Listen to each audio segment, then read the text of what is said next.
Alright, hope you guys did enjoy that small montage. I'm Hex. I'm gonna be going over my first meme / troll build. So in this build, it's not really meant to like be a meta, overpowered, like 1vx the whole world, show off how good you are. This is more of like kick back, relax, have some good times, have some fun. As always, I will have timestamps on screen and down below if you're looking for anything specific. But without further ado, let's roll our way into the bowling ball build.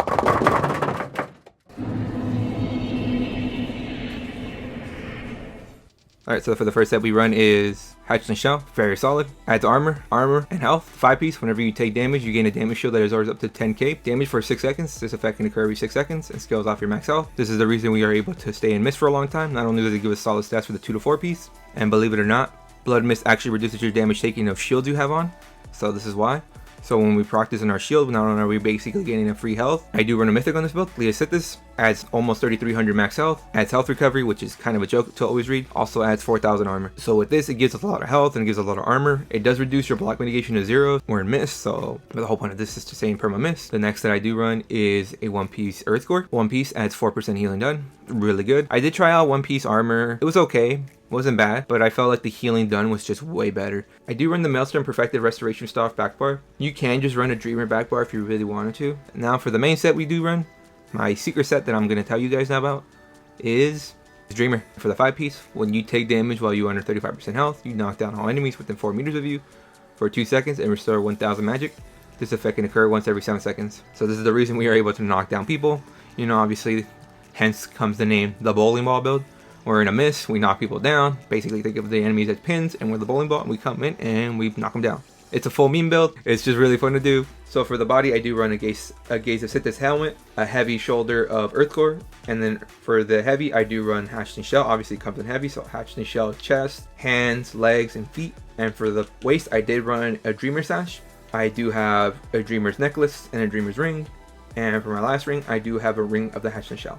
So for the enchant on the shield, I do run a max health. For the body, I do run full max health. Very easy. You know, obviously the more health we have, the more tankier we are, and obviously our Hatchet and Shell scales off your max health. For the traits, I do run a powered, increases healing done by up to 4.5%. You know, really good. You know, we're in mist, we're trying to heal as much as we can. For the shield, I do run impen. I do run decisive on the back bar. Not really going to be on the back bar, so like, because the only time you ever go on your back bar is when you're very desperate, or you have free time to just get a heavy in, or just heal allies, or do whatever you want. Put a ghost up, whatever. And for the body, I run full impen. And for the jewelry, we do run infused, mag reduced spell cost. You know, this is the way we stay in perma mist. Try to be gold if you can. If you purple jewelry is perfectly just fine. Make sure it is infused with reduced spell cost. Okay, so for the food, I do run blue Bystat food. Increase your max health by nearly 5400 and max mag by a little over 4900. Really good. We really don't want to stam on this build because we're in perma mist, so we're not really going to get CC'd. And the only time you ever do get to roll dodge is when you get broken out of your mist, so you should already be at full stam. So for the pots, I do like to run resist pots. Restore health, and increases your spell resist and physical resist by 5280. There is a little trick to pop these, to come out of mist and pop this real quick and take very minimal damage. Alright, but enough of that, let's get over the skills. So this is more of a 1-bar build. We do have a back bar, so I will be going lightly over that. So for our front bar, I do run Mortal Coil. You siphon in a corpse, you know, healing X amount over 12 seconds to you and allies touching the beam. You also restore 170 magic and stamina while siphoning the corpse. So you can come out of mist and siphon a corpse and go back into mist if you wanted to. But the main reason we have this slotted is just for the passive. While slotted, your healing done is increased by 3%. You can use the skill if you want to. Just be careful, because if you do come out of mist and you get CC, you're more than likely going to die. Next skill we do run is Blood Mist. Obviously, who would expect that a mist build would run a mist? Reduces your damage taken by 75%. But we do run the Blood Mist morph. This morph, Blood Mist, while in this form, you deal X amount of magic damage for every 1 second to enemies around you, and you heal for the damage cost. So this is the reason that we are able to heal in Blood Mist. So the only way to heal is you have to hit enemies. So always try to stay near a fat stack, but you cannot be healed by any other ability, and your recovery stats are disabled. So now you may be wondering, how in the world do you get resources through Mist? Very simple. We have a little passive in the heavy armor called Constitution. You restore 108 magicka and stamina when you take damage for each piece of heavy armor. Right now we are in 6 heavy, so we get 649. I was testing 6 heavy, 1 light. I didn't really like it. I feel like full heavy is the way to go. And obviously our dreamers can proc it when we knock them down. That gives us magicka back to the mist too. So that's how we're able to get resources. So the next skill we do run is Necrotic Potency. Sap enemies for 6 ultimate, and heal for a small amount, but then again we can't heal miss, so it doesn't matter. So the main reason we use it is while slotted, your damage taken is reduced by 3%. Free damagement, we'll never say no to that. Next skill we do have blinding flare, blah blah blah, launch a blinding flare, expose enemies, who cares about that? What we care about, while slotted, you gain major protection, reducing your damage taken by 10%. Next skill we do run hungry scythe, so basically when you're about to die, you break miss by casting this skill, slicing the enemy's life force, dealing X amount of magic damage. So basically you can cast this skill real quick, go back into miss, or you can cast a few of these and go back to miss. Next we do run temporal guard on this. While slotted, you gain minor protection, reducing damage taken by 5%. Obviously free damagement, never say no to that. Try not to use the skill, this thing is very buggy and you will die. And so for the back bar, we really don't use the back bar much. We do have a back bar, so let's put some skill on there. Summoner's Armor, we'll also put Blinding Flare on the back bar. Put Radiant Regen, it's really solid hot. Plus it procs our Maelstrom Resto, Spirit Guardian. And then I do have a flex spot. You can put almost anything here. I do like to put anti-cavalry caltrops. You throw this at a choke point like at a gate, and you just see a bunch of people just run through the gate on their mounts and they all get dismounted. Because what this morph does, the caltrops rapidly drain the mount stamina of any enemy in the area. So really fun, really trolly. And our main skill that we really want on the back bar is Ravenous Goliath. You can go the Vamp ult, but I prefer Ravenous Goliath. So basically you transform into this Bone Daddy, get really a bunch of health, you get basically shot back to full health, and then you pretty much go back into mist. But that's pretty much it, not really much to talk about. Mostly the front bar because we're trying to stay in perma mist. But now let's go over the stat sheets. So for the stat sheets, not much to really talk about. We're kind of really a tank, so I guess just pop a pot real quick, or resist pot. So our max mag is at 21k. Our max health is a little over 51k. Really, really good. That's a lot of health. My max damage is at 15k. Recovs obviously don't matter since we're trying to stay in perma miss. Spell damage is very low. Same thing with weapon crit and physical pen. Not really much into that. Our physical and spell resist is pretty good. Spell resist just over 30k. And physical resist just shy of 30k. And our crit resist is just shy of 3k. Really solid stats. And now let's go over the attribute points. For the attribute points, I like to put all my points in the health. 64 points in health. Obviously, the more health you have, the more intimidating you look. And obviously, we do scale a lot with health. I am a Dark Elf. For this build, honestly, Dark Elf isn't really that bad of an option. Right? We do get dynamic. Increases our max mag by 1910. Obviously, more damage. The more damage we do with mist, the more we heal. And max dam, if we do get caught out of mist, because the only counter to this is getting negated, it breaks your mist. Resist flame, very solid. Increases your flame resist by 4620. This will make DKs just hit a little less hard on us because we are a stage 3 vampire. Next, we do have Ruination, increases our weapon and spell damage by 258. We're never going to say none of extra weapon and spell damage because the harder we hit with miss again, the more we heal. For the Mundus, we do run the Ritual, increases your healing done by 8%. I feel like this is the best Mundus to run on this. We are obviously a stage 3 vampire. Obviously any open world build that isn't a ganker should always be a stage 3 vampire. Mainly for the passive Undeath. Reduces your damage taken by up to 30% based on your missing health. You can go stage 4 and reduce the cost of miss a little bit, but I just don't feel like it's necessary. Reducing the cost by a little bit, by like maybe 20 extra mag a second, but taking an extra 7% from flame damage. Nah, I'm not taking that. I'm cool with 13. I mean 13. You're at 13% with stage 3. You really want to bump that up to 20? I'd rather not. But enough of that. Let's go over the CP. Alright, let's go over the blue CP now. PvP run focus mini increases your healing done when single target heals by up to 10%. Biting Aura increases your damage done with aerial effect attacks by 6%. And Ironclad reduces your damage taken by direct attacks by up to 6%. Alright, next we run Resilience, which grants us up to 660 critical resistance, which is equivalent to 10% damage made from crits. For the red CP, we do run Bastion, increases the effectiveness of your damage shield and damage by up to 15%. Not only does this increase our damage shield from Hatchling Shell, this also increases our damage done against shielded enemies. And like I said before, the more damage we do, the more we heal from mist, which we'll never say no to that. Next we do run Pain's Refuge, reduces your damage taken by 2% for every 2 negative effects you have on you, up to a total of 20%.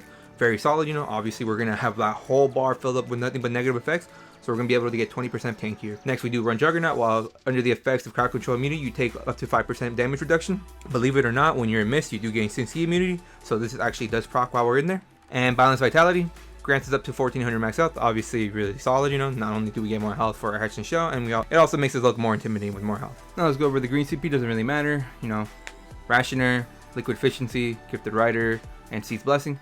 Alright, now let's go over the playstyle of the build. So with this build, not really much to talk about really, because you're a mist build, you're really just trying to tank the world and have fun while you're doing it, and just kind of see like a bunch of kids just wailing on you, not being able to kill you. So basically all you do is you see your stack, like you see my group of kids there, pop my pot, go into mist, and just stay in between them. And GG, there you go. You could just do that, but there is obviously a little bit more to that. You cannot pop a potion in mist. So like right now, if I go into mist and I try to pop out my pot, it breaks me out of the mist. Okay, so that's a little dangerous. So what you want to do is when you're in mist, when you pop your pot, you want to hit your mist right after. So what I'm going to do is I'm going to pop my pot and then go back into mist. So I'm going to hit my pot and then push my mist again, and right there, boom, hit your pot back into mist. You see that I was barely out for a fraction of a second. You can't get CC'd in this little animation, just be careful. So we do have a Bone Daddy ulti in the back bar. This is basically your get out of jail free card. You see like you're being pressured. You're like, oh my god, I'm going to die. So what you want to do is just bar swap and hit the ulti. And there you go. You're back to full, and then you go back to the mist, and there you go. So Bone Daddy will actually pull you out of mist for a little bit while you untransform. So right now on the tracker, I believe I have about 3 seconds on the tracker. So as soon as this thing will hit 0, it's going to pull me out, and there you go. I'm going to be out of mist. So what you want to do is keep an eye on that. As soon as your Bone Daddy expires and you see yourself go back to normal, you want to hit your mist right away. Because I have been caught like that where I forgot my Bone Daddy, pulled me out of mist, and I died. So just a little thing to look out for. A small counter to this build would be Oblivion damage. Oblivion damage is true damage, so that will go through your mist. But the main counter to this build is negates. A negate will break your mist, and you will not be able to cast mist. And if they do have a DC negate, that is your worst enemy, because if they break your mist, you're more than likely going to be snared into Oblivion. Your first is going to be to roll dodge, and as you're roll dodging, DC procs and pulls you back to the center. You get stunned for a bit. Next thing you know, you're dead on the ground, and next thing you know, you got a bunch of people on your body doing horrific BMs on your body. Fun, isn't it? But other than that, not really much to say. But now let's go over the pros and cons of the build.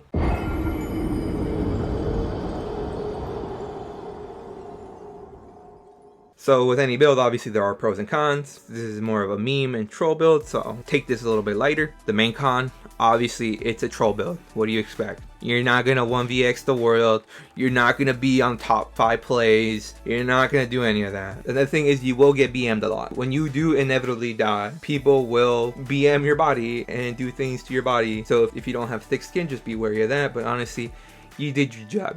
You tanked them around for 20-30 minutes, just kiting around. Like after tanking them for 20-30 minutes, you're just like, who cares if you die? But let's go into the pros. It's a fun build. What can you say? You're in mist, you stay in stack, they can't do anything about it, and it's just funny seeing kids just sweat so hard to kill a troll build. Like the whole point of your build is just to annoy them, and guess what? They fall for the bait every time. You can just tell kids are so annoyed that you just won't die. Another good pro, this is a really good bait build. You have them stacked like right here in this clip. I have them all stacked. Guess what? I turn the corner and I see them all absolutely just get steamrolled by my alliance. And obviously it's just fun. Like, come on. The bowling ball build, you're knocking kids down. Like, think about it. Like, what? Like most builds, yeah, you're mist. You're just a mist tank. But this one, you're a troll mist build. Like, you go in and you're knocking bodies down while you're doing it. Like, they're pins. They're basic. Think of the enemy as pins and yourself as a bowling ball. Because look at that, you look like a bowling ball. Look at that. And when you walk forward, you knock kids over. So for the alternatives, there are many alternatives to do this build with. So there is an alt console alternative. You will have to change a bit of skills and a bit of gear. So for this one, in particular, I would change out my Gate Assistance and put on Hatch and Shell on the head. And then that would free up my ring of Hatch and Shell, and obviously alt console will go there instead now. And then for the ulti, swap out Temporal Guard since it gives minor protection. So now gives minor protection as of Lost Deaths. And there you go. Pretty much simple. Could work out. Not bad. Really good.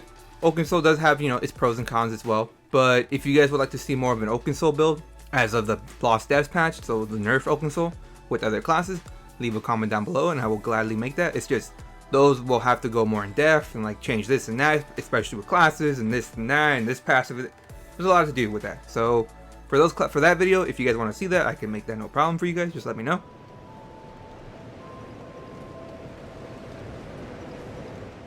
So this build was really fun to do. Like, honestly, I had so much fun doing the build. Obviously, there are better builds out there. This is more of a Trolly build. If you wanted to do a full min-max, almost never die, this is obviously not that build for you. This is more for just a troll, like, hey, like, show your friends, like, hey, look what I'm doing. I'm a bowling ball. Look, I'm knocking kids over. You see, like, you see what I mean? Like, that's more of this build. It's more just to have fun and see just funny interactions. I hope you did enjoy the first ever meme/troll build. These builds aren't meant to be taken seriously. These builds are meant to like have fun. You want to kick back, relax, and troll other kids. Comment your thoughts or experiences with the build. Also anything I might have missed out. Also what video I should do next. Subscribe for more. Hope you do enjoy the rest of the small montage. But most importantly, stay zerging.